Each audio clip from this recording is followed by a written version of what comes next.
Saan ko ba itutulad ang gayuma mo, aking hirang? Sa kabayo ng faraon, anong ganda kong pagmasdan? Mga pisnging malalambot, may balani mapang-akit, na lalong pinaganda ng pahiyas na naglawit. Ang nililok na leeg mo, kung masdan anong rikit, lalo na ko ang kwintas na doon ay nagsabit.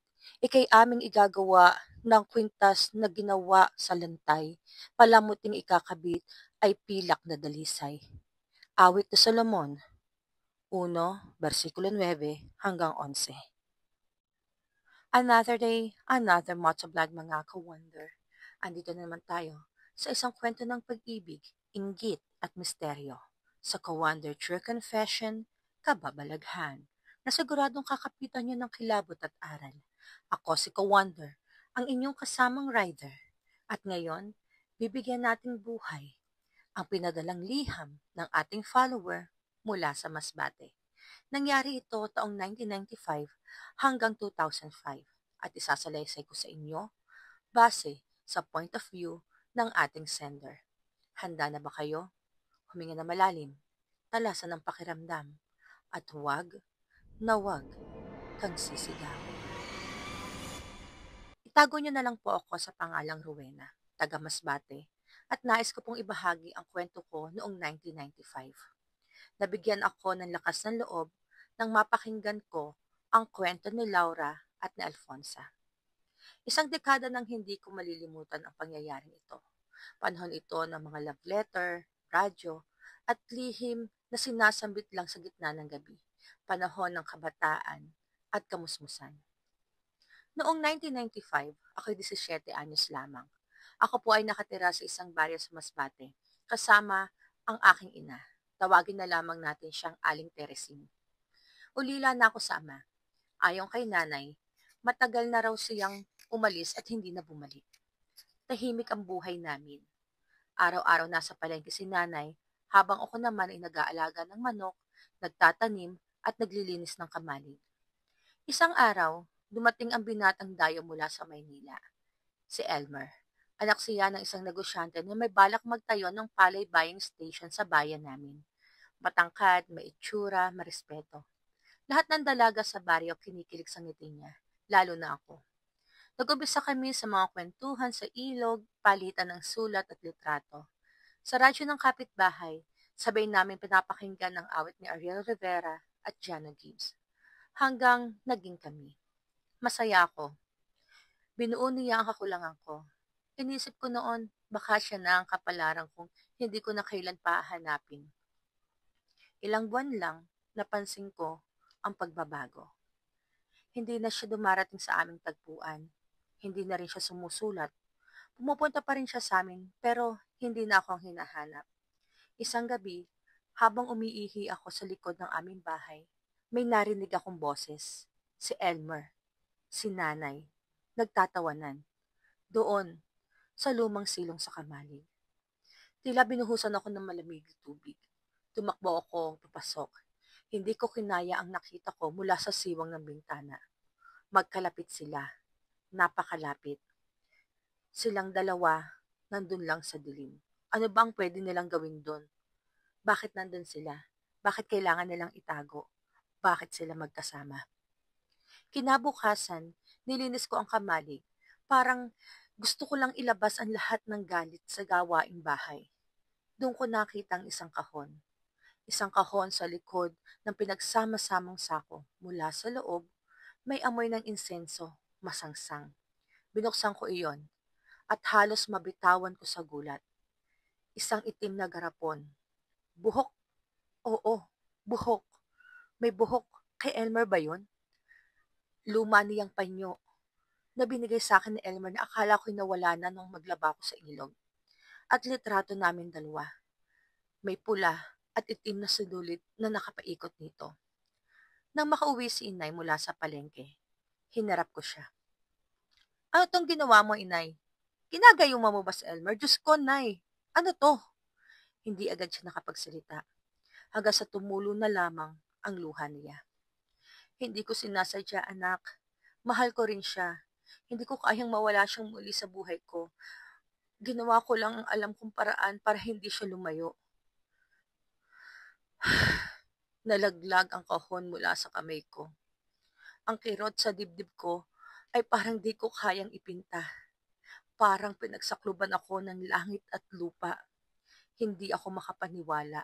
Ang ina ko, ang pinagkakatiwalaan ko, ang tanging sandigan ko. Inagaw ang lalaki. Ang lalaking minamahal ko. Inagaw niya ang lalaki na minamahal ko. Bakit ganun? Noong gabing iyon, hindi ko na siya kinausap. Kinabukasan, nagsulat ako ng liham at umalis papuntang Maynila. Dala-dala ang isang maliit na bag, ilang pera, at puno ng puot at galit. Sinumpa ko sa sarili ko, hindi na ako babalik.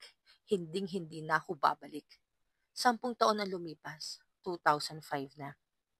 Nakatanggap ako ng sulat mula sa aking kababata. Ipinadala sa lumang address ko sa Makati. May nagsabi raw na nakita ko sa isang karinderya at pinaabot ang balita. May sakit si Aling Tersing. Ilang taon ka nang hinahanap. Ilang taon na siyang nakaratay. Puntahan mo ang iyong ina. Kinabukasan, bumalik ako ng Masbate. Ang lumang bahay namin, marupok na. Wala na ang linis nito. May siwang na ang bubong. Doon siya nakatira. At pagpasok ko ng silid, doon ko naman siya nakita. Payat, halos butot balat, hindi na kumikibo. Pagpasok ko sa kwarto, bigla siyang umiyak. Rowena, anak ko, patawarin mo ko. Hindi ako nakaimik. Pinunasan ko ang pawis niya, pinainom ng sabaw, at sa mga araw na yon, ako ang naging kamay, boses, at paningin ng nanay ko. At sa kanyang huling gabi, habang mahina na ang kanyang hinga, muli siya nagsalita. Hindi lang si Elmer. Kahit ang ama mo, ginayuma ko rin. Napatigil ako. Anong sabi mo, inay? Mahal niya nun ang matalik kong kaibigan. Pero ginamit ko ang gayuma para pumunta siya sa akin. Nang mabisto niya ang ginawa ko, iniwan niya ako. Kaya, hindi mo na siya nakilala. Hindi ko napigilan. Umiyak ako. Ang buong pagkatao ko mula pagkabata hanggang pag-ibig, lahat pala isang kasinungalingan. Ginayuma rin ang ama ko. Inagaw, katulad ng ginawa niya kay Elmer. Pero sa huli, kahit hindi ko lubos maunawaan, pinatawad ko siya. Ngayon, wala na siya. Ako'y nabubuhay ng may sugat, pero may aral. Sa mundo ng 1995, kung kailang hindi pa uso ang cellphone, walang Facebook, walang Instagram, walang TikTok o Google, ang mga lihim ay itinatanim sa lupa. Ngunit tumutubo rin sila. Walang itinago na di nabubunyag. At sa lahat ng ito, natutunan ko, hindi lahat ng ina ay huwaran at hindi lahat ng pagmamahal ay wagas. Ka-Wonder, salamat po kung may babahagi ninyo ang kwento kong ito sa inyong page. Para sa lahat ng anak na nasaktan at para sa mga ina na naligaw ng landas, naway magsilbing paalala ito.